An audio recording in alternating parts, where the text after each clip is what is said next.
Hello everyone. ये question UPSC 2022 का है और इस क्वेश्चन का जो कॉन्सेप्ट है ना, ट्रस्ट में वो बहुत बार रिपीट किया हुआ है। यहाँ पे क्वेश्चन ये पूछा गया है कि the sum of three consecutive integer is equal to their product. ये लाइन ही हम बात कर रहे हैं जो बहुत बार रिपीट किया गया है।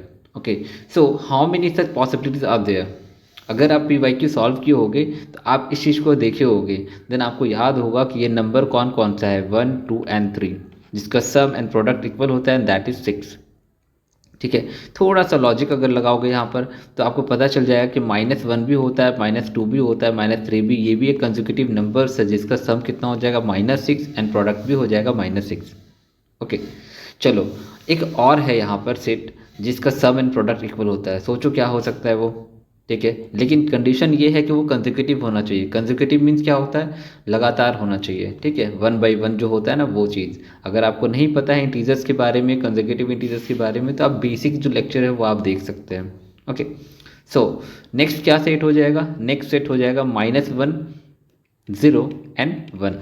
यहाँ पर भी सम एंड प्रोडक्ट करेंगे तो ये 0 आएगा। ओके, चलो अगर यहाँ पे कंसेक्यूटिव नहीं दिया रहता देन क्या होता, देन ये चीज़ तो ठीक है, यहाँ पर ये तो हो ही रहा है, लेकिन और भी नंबर्स होते हैं लाइक -2, 0, 2, ये भी सब पॉसिबल होता है क्योंकि इसका भी sum and product will be 0।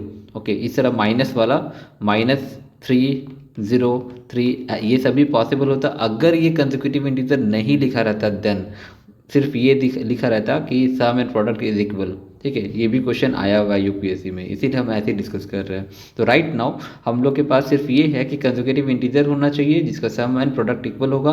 तो ये सिर्फ 3 सेट्स होंगे। ठीक है, ओनली 3 पॉसिबिलिटीज। अगर आपका लॉजिक यहाँ पे नहीं यूज़ हो रहा है तो आप ये भी सोच सकते हो कि चलो ठीक है, A-1 है, A है और A+1 है। थोड़ा सा मेहनत है यहाँ पर।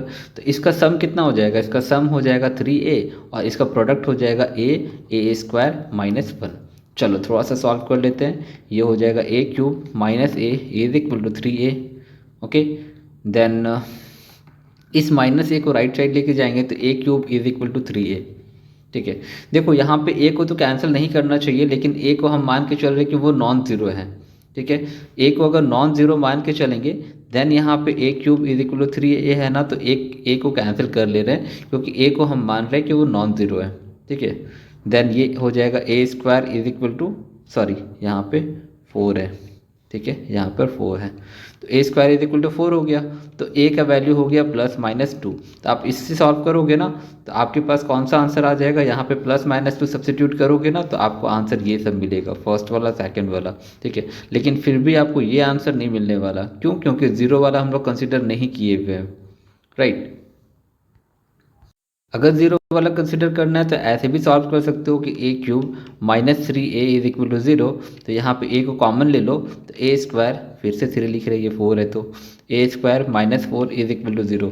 तो यहाँ पे A का वैल्यू 0 भी आ जाएगा। ठीक है, तो A का वैल्यू जब 0 आएगा तब मेरे पास ये भी सॉल्यूशन हो जाएगा। तो अगर आप इसे फॉलो कर रहे हो तो आपको तीनों का तीनों आंसर वो मिल जाएगा। लेकिन इसमें भी एक थोड़ा सा इशू है कि अगर आप इस चीज़ को A इज इक्वल टू 0 मान लेते हो, क्योंकि बहुत सारे कैंडिडेट्स ऐसे होते हैं ना कि पहले इसको कैंसिल आउट कर देते हैं। तो कैंसिल आउट करेंगे तो आपको सिर्फ ये 2 आंसर मिलेगा। लेकिन अगर आप कैंसिल आउट नहीं करोगे, आप दोनों पॉसिबिलिटीज़ लोगे तो आपको तीनों आंसर मिलेगा। ओके, कोई कन्फ्यूज़न नहीं है। अगर कोई डाउट है तो आप पूछ सकते हो। Till then bye, all the best.